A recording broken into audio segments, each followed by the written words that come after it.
এটা কাগজের বিরুদ্ধে জনপ্রিয়তা নষ্ট হয়ে যেতে পারে। এই জন্য আমরা আপনাদেরকে 16 বছর মজলুম হিসেবে দেখেছি।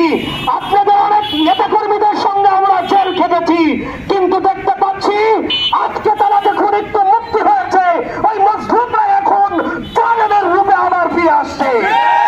আপনারা জালেমের রূপে আমরা দেখেছি 2006 সালে আওয়ামী লীগ মুক্তিবাহিনীটা নিয়ে যেমন ভাবে নিঃশব্দভাবে ঢাকায় মানুষকে হত্যা করেছে, সেই রাজনীতি যদি আপনারা 24 পরবর্তী বাংলায় আবার ফিরে আনতে চান, আপনাদের এই বাংলাদেশের ছাত্র জনতা তার বাংলা জবাব দেওয়ার জন্য প্রস্তুত আছে।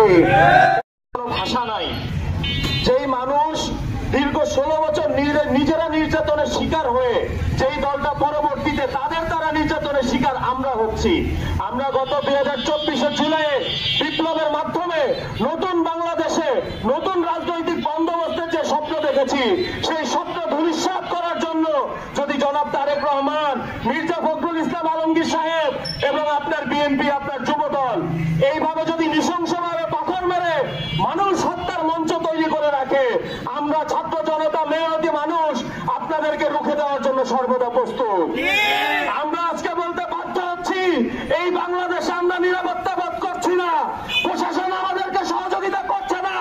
প্রশাসন সেই আওয়ামী দুঃশাসনের মতো, আওয়ামী আমলের মতো এখনো নির্দিষ্ট একটা দলের গোলামি করে আসছে। আমার তো মনে হয় কোনো কোনো ভাবে এই চাঁদাবাজির একটা অংশ প্রশাসনে ভাগ পায়।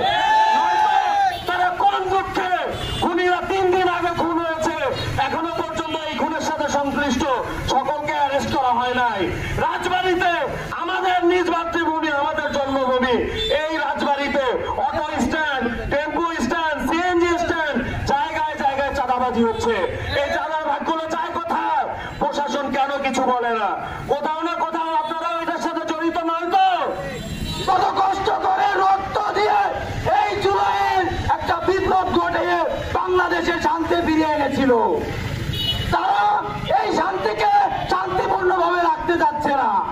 তাই এই শান্তিপূর্ণ এই বাংলাদেশকে আবার চাইনি যুগে ফিরিয়ে নিতে যেতে যাচ্ছে।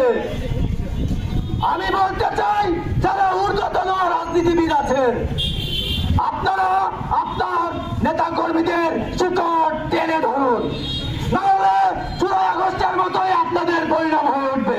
এই দেশটা কি তোরা বাপ দাদান? দেশটা কি চাঁদাবাজের বাপ দাদান নাকি তোরা চাঁদা দিব? নিজে নিজে আপনারা নিজেরাই প্রতিরোধ করে তুলুন। প্রত্যেকটা মানুষ, আপনি যদি ভোটার হয়ে থাকেন, এই দেশের নাগরিক হয়ে থাকেন, নিজের অধিকারের বিষয়ে নিজেকে কথা বলতে হবে। চাঁদাবাজদের বিরুদ্ধে একা থাকলে একাই কথা বলবেন। তো তুই রাস্তা কি তোর বাপ দাদা, যে রাস্তায় চলাফেরা করতে হলে তোকে চাঁদা দিতে হবে? যে দলেরই মানুষ হোক না কেন, তার তো বেঁচে থাকার অধিকার আছে। এখানে কালকে 3টি ঘটনা ঘটেছে। এক যুবদল কর্তৃক, দুই যুবদল নিজে, আর 3 হচ্ছে মসজিদের ইমাম সাহেব। তো 3 জনই 3 ভিন্ন প্রকৃতির মানুষ, কিন্তু তারা তো বাংলাদেশের নাগরিক। তাদের মৌলিক অধিকার তো আছে বেঁচে থাকার, নাকি? এখন আমরা চাই বৈষম্য মুক্ত বাংলাদেশ করতে। এই যে বৈষম্য